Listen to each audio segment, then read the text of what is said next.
नमस्कार, मैं राजीव चौधरी। 22 दिसंबर साल 2022 चेन्नई के हार्बर में आयोजित एक क्रिसमस उत्सव का कार्यक्रम था। मंच पर कई लोग जमा थे, कहूं मंच पर अनेकों लोग जमा थे।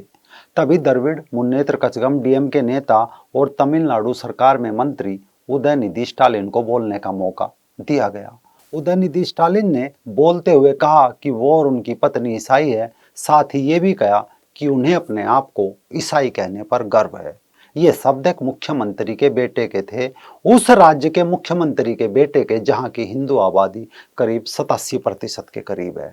तब समझा गया था कि हो सकता है ये उनका व्यक्तिगत मामला हो। वो कन्वर्ट ब्रीड के बीच उत्साहित हो, उस उत्साह को दिखाने के लिए, बढ़ाने के लिए, बताने के लिए ये बयान दिया हो।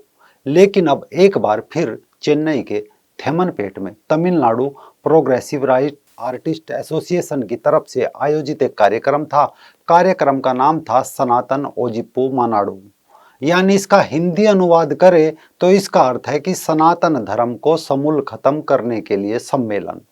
एक बार फिर द्रविड़ मुन्नेत्र कझगम डीएमके नेता और तमिलनाडु सरकार के मंत्री उदयनिधि स्टालिन को हालेलुया गैंग ने आमंत्रित किया।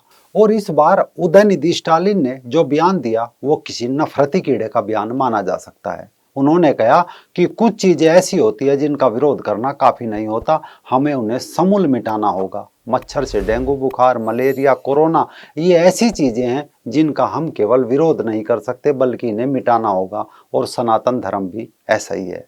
वो यही नहीं रुके, इस सम्मेलन में आगे बोलते उन्होंने कहा कि सनातन को खत्म करने के सम्मेलन में बोलने का मौका देने के लिए मैं आयोजकों का धन्यवाद करना चाहूंगा। मैं उन्हें बधाई देना चाहूंगा कि उन्होंने सम्मेलन का शीर्षक सनातन धर्म को खत्म करना रखा, न कि सनातन धर्म का विरोध करना रखा। सम्मेलन में बैठे सभी हालेलुया गैंग और नफरती कीड़ों ने तालियां बजाई और मुख्यमंत्री पुत्र ने वहां से विदा ली। अब इस तमिलनाडु से 8000 किलोमीटर दूर चलते हैं। देश का नाम है ब्रिटेन, ईसाइयों का देश है। वहां के प्रधानमंत्री ने इसी 15 अगस्त को भारत के स्वतंत्रता दिवस के अवसर पर एक कार्यक्रम में कहा कि मैं आज यहाँ एक प्रधानमंत्री के रूप में नहीं बल्कि एक हिंदू के रूप में आया हूँ। मेरे लिए धर्म बहुत व्यक्तिगत मामला है, ये मेरे जीवन के हर पहलू में मेरा मार्गदर्शन करता है। ब्रिटेन का प्रधानमंत्री बनना एक बहुत ही बड़ा सम्मान है, लेकिन मुझे हिंदू होने पर गर्व है। Jai Siya Ram. Bapu, I'm here today not as Prime Minister, but as a Hindu. यानी एक तरफ कन्वर्ट हुआ, दादा परदादा का धर्म बेचकर रोटी तोड़ने वाला उदयनिधि स्टालिन नाम का नफरती हालेलुया कीड़ा है, तो दूसरी ओर ब्रिटेन का प्रधानमंत्री है जिनके पुरखों ने राष्ट्र बदले लेकिन धर्म नहीं बदला, और आज उस देश के प्रधानमंत्री है जिसने इस भारत को 200 साल तक गुलाम रखा है, को यहाँ पर राज किया। लेकिन सवाल इतना भर नहीं है। दरअसल उदयनिधि स्टालिन ने जैसे एक दो नहीं बल्कि एक भारत में भीड़ बढ़ रही है। विश्व की सबसे प्राचीन सभ्यता के रूप में स्थापित सनातन धर्म को मिटाने का ये लोग सपना भी देख रहे हैं। खैर, जब स्टालिन के बेटे के बयान पर विवाद मचा तो उनका जवाब आया कि वो तो सनातन धर्म से जातिवाद और भेदभाव मिटाने की बात कर रहे थे। यानी उनके अनुसार समझे तो तमिलनाडु के ईसाइयों ने कार्यक्रम रखा, नाम दिया सनातन ओजिप्पू मनाडू, यानी सनातन धर्म को समूल खत्म करने के लिए सम्मेलन। और इस सम्मेलन को आयोजित किया, इसमें खर्चा किया, लोग बुलाए, सभी पादरी बिशप पहुंचे और चिंता व्यक्त करी कि सनातन धर्म से जातिवाद और भेदभाव कैसे खत्म हो। विडंबना देखिए, ईसाई समुदाय के लोग मिलकर सनातन धर्म की चिंता कर रहे हैं और उसके विकास की बात कर रहे हैं, जैसे इन लोगों ने ईसाई समुदाय के अंदर से सब जातिवाद, भेदभाव सब कुछ मिटा डाला। इससे पहले कोई 20-30 बार ईसाई ओजिप्पू मनाडू यानी ईसाई मत को समूल खत्म करने के लिए सम्मेलन किए, उनका सुधार किया। अब सनातन की चिंता इन लोगों को हुई तो सम्मेलन किया। अगर इन्हें भेदभाव से इतनी ही नफरत है कि एक शाश्वत धर्म को मिटाने के लिए ये लोग सम्मेलन कर रहे हैं, तो ईसाई मत से भेदभाव क्यों नहीं मिटा लेते। 22 दिसंबर साल 2016 की ब्रिटिश ब्रॉडकास्टिंग कॉरपोरेशन यानी बीबीसी की एक रिपोर्ट है जिसका शीर्षक है कि दलित से ईसाई बन गए लेकिन भेदभाव जारी। इस रिपोर्ट में पूरी विवेचना है, या कहो ईसाइयों का काला चिट्ठा है।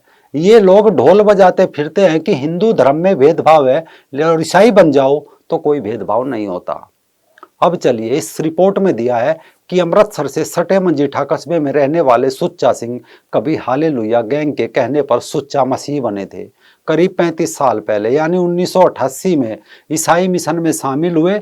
इससे पहले वो सिख थे, दलित पृष्ठभूमि से उनका वास्ता था, लेकिन धर्म परिवर्तन के बाद आज तक उनका वही हाल है। उन्हें चर्च देने का वादा किया था, ऐसा नहीं हुआ, न दूसरे लोग उन्हें अपने चर्च में आने देते।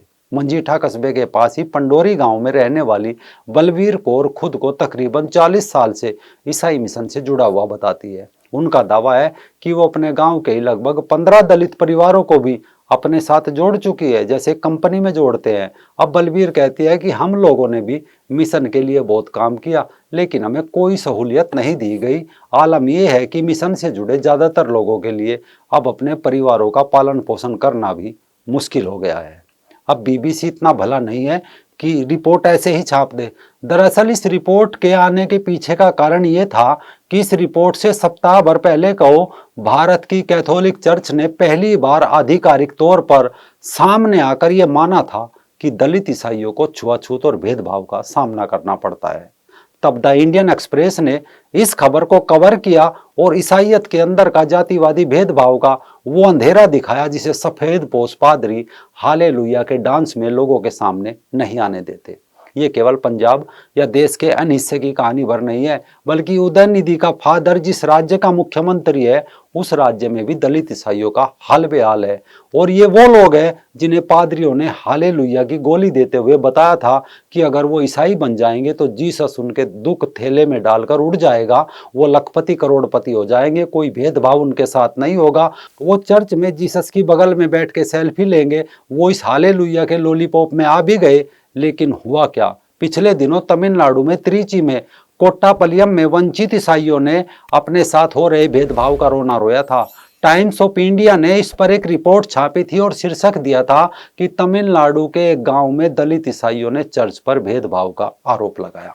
दरअसल त्रिची के कोट्टापलियम गांव में 540 दलित परिवारों को हालेलुया गैंग ने जीसस का चूरन दिया था, लेकिन चर्च में काउंसलिंग में उन्हें कोई जगह नहीं दी गई थी। ना ही ऊंची जाति के ईसाइयों ने अपने चर्च में उन्हें घुसने दिया, ना अपने साथ बैठने दिया, यहाँ तक कि उनका दान भी ये कहकर फेंक दिया कि उनके दान से उनका चर्च और जीसस अपवित्र हो जाएंगे। ये केवल कोई ताजे मामले नहीं है। साल 2010 की एक रिपोर्ट है जिसका नाम था Indian Dalits find no refuge caste in Christianity. इस रिपोर्ट में दिया गया था कि भारत में कई लोगों ने हिंदू सामाजिक व्यवस्था के सदियों पुराने जातीय उत्पीड़न से बचने के लिए ईसाई मत अपना लिया था, लेकिन अब ईसाई मत को सबसे खराब जाति भेदभाव से बचना उन्हें मुश्किल हो रहा है।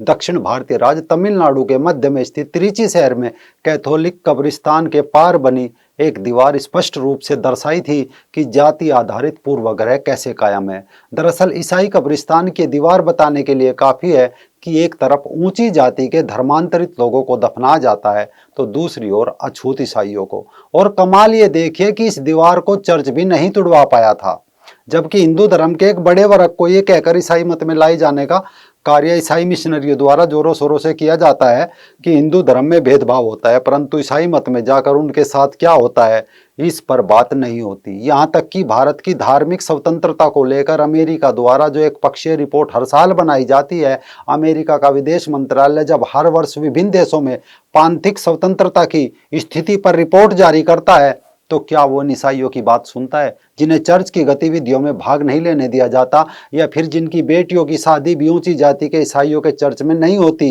क्या ईसाइयों के मध्य हो रहे इस भेदभाव में उदयनिधि स्टालिन जैसे लोग आंख बंद कर लेते हैं, या उन्हें सुनाई नहीं देता या दिखाई नहीं देता? तमिलनाडु में 70% से अधिक कैथोलिक दलित धर्मांतरित ईसाई है, लेकिन 4 ही लोग आज तक बिशप बन पाए।